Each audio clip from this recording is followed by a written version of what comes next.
Hello students, next हम discuss करेंगे example number 3 क्या कह रहा है। Straight line passes through the point P A B. ठीक है, बनाओ एक स्ट्रेट लाइन पास कर रही है इस पॉइंट से। इस पॉइंट को मैं यहाँ पर ए कॉमा बी मान लेता हूँ, है ना। ये आपका ए हो गया कैपिटल में, ये आपका बी हो गया और ये ओ हो गया। Which bisect the part of line intercept. इसको क्या करती है, बाइसेक्ट करती है ए और बी से।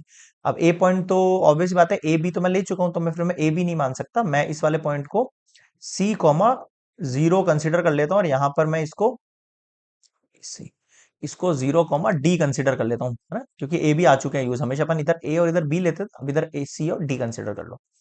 ठीक है, फर्स्ट इक्वेशन जो होगी आपके पास, इक्वेशन ऑफ लाइन, सबसे पहले तो वो क्या होगी, एक्स अपॉन ए बोलते थे, अब ए मत बोलो सी बोलो। वाई अपॉन बी बोलते थे, बी मत बोलो डी बोलो, इक्वल्स टू में वन बोलो। यहां तक बताओ समझ में आया क्या। ठीक है, आ गया। अब ये पॉइंट है भैया कि ये इसको बाइसेक्ट कर रहा है ना, तो P A B bisect line A B, उसको बाइसेक्ट कर रही है, इसका मतलब इक्वल पार्ट है, यानी ये इसका सेंटर पॉइंट हो गया। पी क्या हो गया, सेंटर पॉइंट। अब सेंटर पॉइंट कैसे निकालते हैं बताओ मुझे।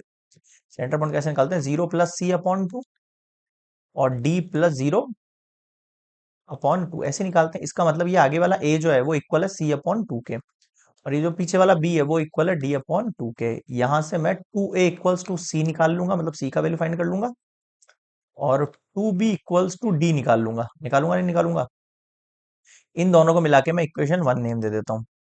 अब देखो मैंने सी और डी दोनों निकाले। अब जो इक्वेशन ऑफ लाइन होगी, है ना, अगर मैं इसको फर्स्ट इक्वेशन मानूं, इसको सेकंड मानूं, अगर मैं इसको इस वैल्यू में पुट कर दूं, इस वैल्यू को इसमें पुट कर दूं, ध्यान देना, put equation two in one, यानी एक्स अपॉन ए था, ए की जगह सॉरी एक्स अपॉन सी था, उसकी जगह टू ए पुट कर दो,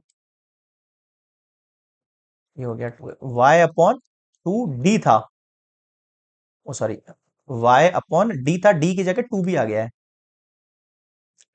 ये आ गया टू बी। एक सेकंड यार, इक्वल्स टू में वन, टू कॉमन ले लें इनमें से, एक्स एक्स अपॉन ये टू ऐसे निकालते हैं बाहर यार, ये सही रहेगा। क्रॉस मल्टीप्लाई कर दो, टू ऊपर भेज दो सीधे, तो X upon A plus Y upon B equals to two. This is your required equation. Clear है यहाँ पे। This is complete example number 3। Next मिलेंगे 4 पर।